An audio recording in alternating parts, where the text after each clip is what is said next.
أعوذ بالله من الشيطان الرجيم. بسم الله الرحمن الرحيم.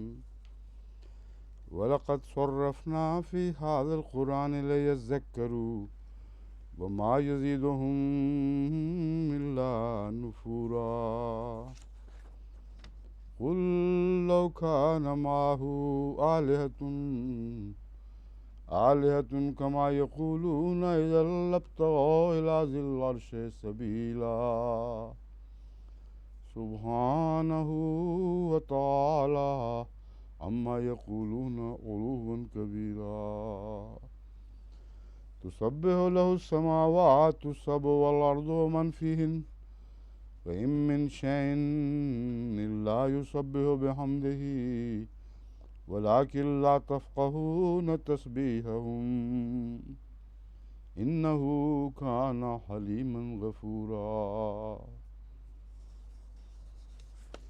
وإذا قرأت القرآن جعلنا بينك وبين الذين لا يؤمنون بالآخرة حجابا مستورا وجعلنا على قلوبهم أكنة أن يفقهوه وفي آذانهم وقرا وإذا ذكرت ربك في القرآن وحده ولوا على أدبارهم نفورا.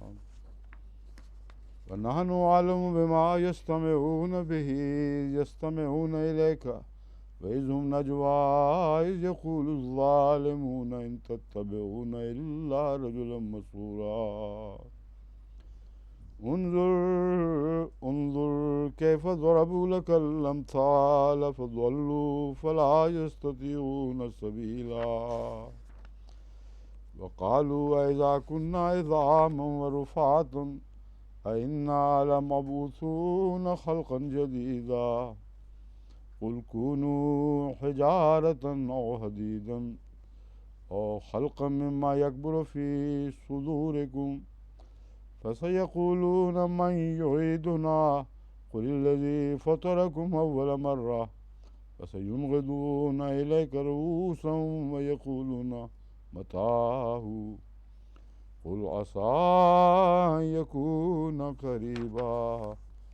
يوم يدعوكم فتستجيبون بحمده وتظنون إن لبثتم إلا قليلا. وقل لعبادي يقولوا التي هي أحسن إن الشيطان ينزغ بينهم إن الشيطان كان للإنسان عدوا مبينا. ربكم أعلم بكم إن يشاء يرحمكم وإن يشاء يعذبكم وما أرسلناك عليهم وكيلا. وربك أعلم بمن في السماوات والأرض ولقد فضلنا بعض النبيين على بعض وآتينا داود زبورا. قل ادعوا الذين زعمتم من دونه فلا يملكون كشف الضر عنكم ولا تحويلا. أولئك الذين يدعون يبتغون إلى ربهم الوسيلة أيهم أقرب ويرجون رحمته ويخافون عذابه إن عذاب ربك كان محذورا. وإن من قرية إلا نحن مهلكوها قبل يوم القيامة ومعذبوها عذابا شديدا كان ذلك في الكتاب مسطورا. وما منعنا أن نرسل بالآيات إلا أن كذب بها الأولون وآتينا ثمود الناقة مبصرة فظلموا بها وما نرسل بالآيات إلا تخويفا. وإذ قلنا لك إن ربك أحاط بالناس وما جعلنا الرؤيا التي أريناك إلا فتنة للناس والشجرة الملعونة في القرآن ونخوفهم فما يزيدهم إلا طغيانا كبيرا.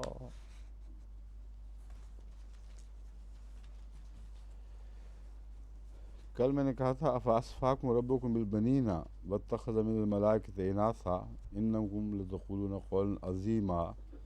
یہ جو آیت پہلے گزر چکی ہے اور اس کا ہم ترجمہ کر چکے ہیں، اس کی تشریح سے متعلق چند امور میں پیش کروں گا.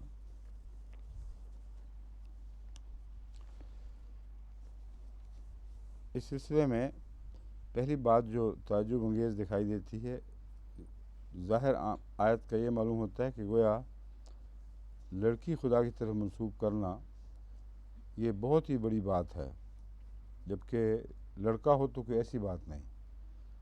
اور گویا خدا تعالیٰ کے نزدیک لڑکیوں سے لڑکے بہتر ہیں. یہ جو مضمون ہے اس کے اوپر پھر اور بہت سے سوال اٹھتے ہیں. پھر کیا کفار مکہ کا یہ اعتراض درست تھا کہ حضرت صلی اللہ علیہ وآلہ وسلم اگر اللہ کے اتنے ہی پیارے ہوتے جتنا کہ بیان کرتے ہیں تو آپ کو لڑکوں سے محروم نہ رکھتا؟ تو اگر اپنے لیے لڑکیاں ناپسند کرتا ہے تو رسول اللہ کے لیے کیوں لڑکیاں پسند فرمائیں؟ یہ سوال بھی اسی ضمن میں پیدا ہوتا ہے. اور یہ اس آیت کو اکیلا پڑھنے کے نتیجے میں پیدا ہوتا ہے. اس مضمون کی دوسری آیات اگر آپ سامنے رکھیں تو از خود یہ اعتراض گر جاتا ہے اور اس کا مفہوم سمجھ آنے لگتا ہے. انکم لتقولون قولا عظیما، ایک اس بات کو یاد رکھیں، تم بہت بڑی بات کہتے ہو.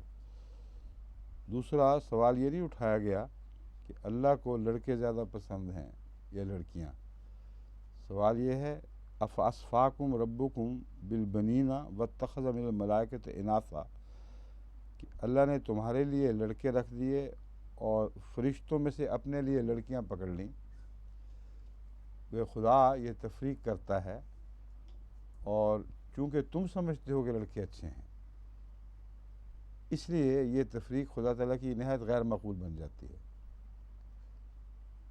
دراصل مخاطب کا اعتراض اگر سامنے نہ ہو تو ہمیشہ مفہوم غلط ہو جاتا ہے. مخالف وہی تھے جنہوں نے رسول اللہ صلی اللہ علیہ وسلم پر بھی اعتراض کیا تھا کہ یہ لڑکوں سے محروم رہ گئے اور صرف لڑکیاں ہیں. ان کے نزدیک، مخالفوں کے نزدیک لڑکی ذلیل چیز تھی.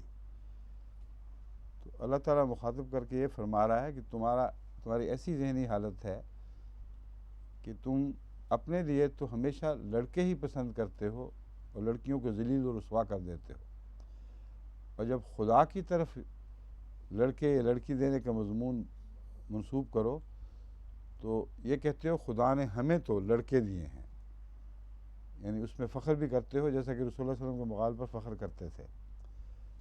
اور جہاں تک خدا کی اپنی ذات کا تعلق ہے اس نے فرشتوں میں سے اپنے لیے لڑکیاں چنیں. بس یہ مضمون ہے جو مخالف کے اعتراض کے پیش نظر پیدا ہوتا ہے. اس میں خدا تعالیٰ کی ذاتی پسند ناپسند کی بحث بے تعلق ہے، سوائے اس پسند ناپسند کے جو دشمن یا مشرک اپنی آنکھ سے دیکھ رہا تھا. وہ یہ دیکھتا تھا کہ ہمیں لڑکیاں ناپسند ہیں، لڑکے پسند ہیں، اور یہی اچھی چیز ہے. اگر یہ ناپ سمجھتے تو رسول اللہ صلی اللہ علیہ وسلم پہ اعتراض نہ کرتے. اور جب خدا تعالیٰ کے تعلق میں لڑکے اور لڑکیوں کی بحث اٹھاتے ہیں تو کہتے ہیں فرشتوں میں سے اس نے اپنے لیے لڑکیاں چن لیں، اور انہی کی عبادت پھر وہ کرتے ہیں. وہ ستارے یا دوسرے فرضی وجود جن کے لڑکیوں والے نام رکھیں، دیویاں مثلا ہندوؤں کی جتنی ہیں، وہ ساری دیویاں یہ خدا تعالیٰ کی گویا نعوذ باللہ من ذالک بیٹیاں بن گئیں.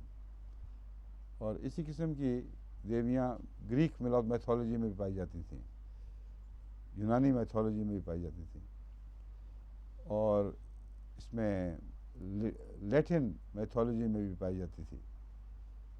تو سن گوڈس کہلاتی تھی. ان کے ہاں ایک سورج دیوتی تھی، دیوتا نہیں تھا.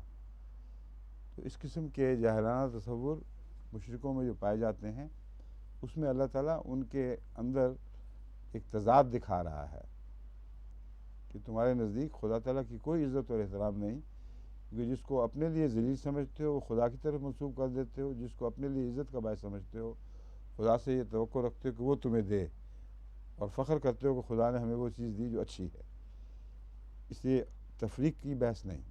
جہاں تک لفظ عظیم کا تعلق ہے، خدا تعالیٰ نے اس سے زیادہ سخت لفظ بیٹوں کے اپنی طرف منسوب کرنے پر استعمال فرمایا ہے۔ حضرت عیسیٰ علیہ السلام کے تعلق میں اللہ تعالیٰ فرماتا ہے کبرت کلمۃ تخرج من افواہہم ان یقولون الا کذبا۔ کبرت جو ہے لفظ، اس کا مطلب انارمٹی ہے، یہ حد سے زیادہ ظلم اور سفاکی ہے کہ وہ خدا کی طرف بیٹا منسوب کرتے ہیں۔ تو وہ بیٹے والی آیت اس سے بھی زیادہ کنڈیمڈ ہے جو یہاں دکھائی دے رہی ہے۔ بس خدا کی طرف بیٹا اور بیٹی منسوب کرنا دونوں ہی ظلم اور سفاکی ہے، کیونکہ خدا تعالیٰ ان باتوں سے پاک ہے۔ وَلَقَدْ صَرَّفْنَا فِي هَذَا الْقُرْآنِ لِيَذَّكَّرُوا۔ اب اس آیت میں دراصل اس کا جواب تھا اس اعتراض کا کہ اس کو نہ صرف دیکھو، ہم نے اسی مضمون کو پھیر پھیر کر بیان کیا ہوا ہے، دوسری آیات میں اسی مضمون کے مختلف پہلو تمہیں دکھائی دے دیں گے، اور پھر تمہارے لیے غلط فہمی کا کوئی سوال نہیں رہے گا۔ لِيَذَّكَّرُوا، تاکہ وہ غور فکر کریں، تدبر کریں یا نصیحت پکڑیں۔ وَمَا يَزِيدُهُمْ إِلَّا نُفُورًا، مگر انہیں تو نفرت سے بھاگ جانے کے سوا یہ چیز کچھ کسی اور، یہ باتیں، یہ آیات کسی چیز میں نہیں بڑھاتی۔ نفورا میں نفرت ہی نہیں بلکہ نفرت سے دور ہٹنے کے معنی پائے جاتے ہیں۔ بس نفرت سے دور بھاگنے کے سوا انہیں قرآن کریم کسی اور چیز میں نہیں بڑھاتا۔ یعنی ان کی بیماری اس حد تک ہے کہ جب قرآن نازل ہوتا ہے تو وہ اپنی بیماری میں بڑھ جاتے ہیں۔ یہ مضمون پہلے کئی دفعہ ذکر ہو چکا ہے۔ قُلْ لَوْ كَانَ مَعَهُ آلِهَةٌ، اب اصولی بحث اٹھائی گئی ہے، لڑکے لڑکی کی بحث کو ختم کر دیا گیا۔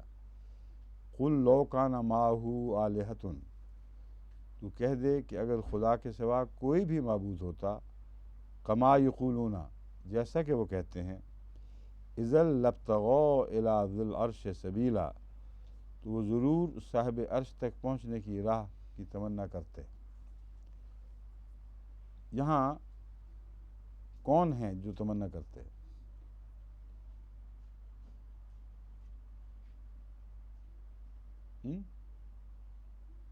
بتائیں کون؟ کیونکہ آلیہت ان میں تو ایک واحد ذکر ہے، ایک شخص واحد کا یا معبود، ایک معبود کا، اور ذی العرش اذا لابتغوا الی ذی العرش سبیلا میں وہ ایک جمع کی طرح، جمع کا صیغہ استعمال ہوا ہے کچھ لوگ، لیکن آلیہت ان کہہ کے ان کی طرف بھی جمع میں ضمیر پھیرنا جائز ہے۔ اگر کوئی معبود ہوتا تو پھر ایسے معبود، یہ مراد ہے، یہ ہو سکتا ہے۔ لیکن دونوں لحاظ سے یہ آیت اپنے مضمون میں غور طلب ہے، یعنی سرسری نظر سے ترجمہ کرتے ہوئے آگے گزرا نہیں جا سکتا جب تک اس کو ٹھہر کر دیکھنا کیا مراد ہے۔ اگر کوئی اور معبود ہوتا، اذا لابتغوا الی ذی العرش سبیلا، آلیہ بھی جمع ہی ہے، معبود ہوتا نہیں، الہ نہیں ہے، آلیہتن، ٹھیک ہے۔ تو دونوں صورتوں میں اب تو بالکل بات واضح ہو گئی۔ یہی میں کہنا چاہتا تھا کہ یہ ضمیر جو ہے وہ آلیہتن کی طرف بھی جا سکتی ہے، یعنی معبودان باطلہ کی طرف بھی، اور ان کی طرف بھی جنہوں نے معبودان باطلہ بنا رکھے ہیں۔ اگر معبودان باطلہ ہوتے تو یہ لوگ عرش، صاحب عرش کی طرف کوئی راہ ڈھونڈتے۔ کیا معنی ہے اس کا؟ کیا استدلال ہے، کیوں ڈھونڈتے؟ کیوں جی؟ آپ کا ہونٹ ہلا ہے، بتائیں کچھ سے۔ فائدہ تم نہیں آئی ہوئی آج، بتاؤ، سوچو۔ ہاں، اگر ان کو طاقت ہوتی تو یہ ان جھوٹے معبودوں کے ذریعے سے خدا تک پہنچنے کی کوشش کرتے۔ بات نہیں ہے، طاقت ہوتی تو طاقت کی تو بحث ہی اٹھائی۔ پتہ نے فرمایا اگر کوئی جھوٹے معبود ہوتے خدا کے سوا، تو یہ ہوتا. تو اس سے صاف ظاہر ہے کہ وہ نہیں ہے. اگر لفظ یہ ثابت اگر وہ تو ظاہر ہے کہ نہیں ہے، لیکن دلیل کیا ہے یہ؟ پھر کیوں اس طرف دوڑتے؟ ہاں معبود جو انہوں نے بنائے ہیں وہ خدا ہی بنائے ہیں. مطلب خدا کو اس آیت کا ایک پہلی آیت سے تعلق ہے، اس میں بات کھولی جا چکی ہے کہ جب خدا کا اکیلا ذکر ہو تو ان کو اس ذکر میں سے خدا تعالیٰ میں کوئی دلچسپی پیدا نہیں ہوتی، بلکہ نفرت کرتے ہیں. نکالیں جی وہ آیت پڑھیں، اسی میں پیچھے گزری ہے ابھی. اور اگر خدا کے سوا معبود ہوں تو پھر وہ غور سے سنتے ہیں، اس میں دلچسپی لیتے ہیں. تو اللہ تعالیٰ کی ذات میں ان کی دلچسپی محض بتوں میں دلچسپی کے باعث ہے، ورنہ خدا سے کوئی محبت نہیں. ذو العرش سبیلہ سے مراد یہ پھر یہ بہانہ بناتے کہ ہم ذو العرش تک ان لوگوں کی راہ سے پہنچ رہے ہیں. اور ان کا جو دوسرا اظہار ہے وہ بتا چکا ہے کہ بالکل جھوٹ ہے. اگر ذو العرش سے ایسی محبت ہوتی تو اکیلا ہوتا تو اس سے محبت بڑھنی چاہیے تھی، نہ کہ کم ہونی چاہیے تھی، بے شریک محبت ہونی چاہیے تھی. ان کے طرز عمل یہ ہے کہ جب بھی خدا تعالیٰ کی توحید کا ذکر کرو یہ متنفر ہو کر گھبرا کر پیچھے ہٹتے ہیں اور دوڑتے ہیں کہ یہ کیا ہو رہا ہے. جب ان کے معبودوں کی باتیں ہوں پھر دلچسپی لیتے ہیں. تو اس لیے اگر کوئی جھوٹے معبود ہوتے خدا کے سوا تو پھر ان لوگوں نے خدا کی باتیں کرنی تھیں، اور بہانہ یہ بنانا تھا کہ ذی العرش تک سبیل ڈھونڈ رہے ہیں. ان بتوں کی معرفت ہم خدا تک جانا چاہتے ہیں، مگر اگر ہوتے تو تب بھی ان کی محبت وہیں تک رہ جاتی، خدا تک پہنچنے کی بات محض جھوٹ اور بہانہ ہوتی. مجھے نکالی آپ نے وحدہ ربک وحدہ علی ان ذکرتا اذا ذکر اللہ ذکر اللہ. جی وحدہ نفس ابھی مجھے یاد ہے کل پرسوں کے درس کی بات ہے، اس میں گزری تھی آیت. ہاں وہی تو کہہ رہا ہوں میں، ذکرتا ربا. ہاں بعد ہے آگے. اچھا سوری، میں پڑھ چکا ہوں اس لیے میرے دماغ میں یہ تھی. پڑھو. وَإِذَا ذَكَرْتَ رَبَّكَ فِي الْقُرْآنِ وَحْدَهُ وَلَّوْا عَلَىٰ أَدْبَارِهِمْ نُفُورًا. نفورا، یہ دیکھنے وہی لفظ ہے جو نفور کا بھاگنے کا، جس کا پہلے ابھی ہم ذکر کر چکے ہیں. وہ بھاگتے ہیں اور گھبراتے ہیں اس سے. تو یہ میں پہلے سمجھ رہا تھا یہ بعد میں آئے گی، اس کے ساتھ اس کا تعلق ہے دراصل. سبحانہ و تعالی عما یقولون علوا کبیرا، پاک ہے وہ اور اس سے بہت بلند ہے جو وہ کہتے ہیں علوا کبیرا، علو کے لحاظ سے اور کبیر ہونے کے لحاظ سے. اب علو اور کبیر ان دونوں میں یہ فرق ہے کہ علو اسم کیا کہتے ہیں، اسم مصدر ہے، بلندی کا نام ہے، اور کبیر صفت ہے. سمجھیں؟ اس لیے ترجمہ کرتے وقت اس بات کو پیش نظر رکھیں. سبحانہ و تعالی عما یقولون علوا، اور کبیراً اس کے بعد علوا کی صفت نہیں بن سکتا پھر، کیونکہ دونوں میں مفہوم بدل گئے ہیں.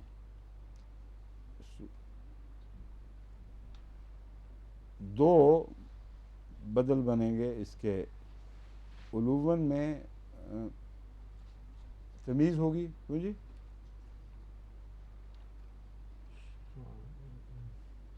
کبیر حال بنے گا تو وہ تمیز بنے گی.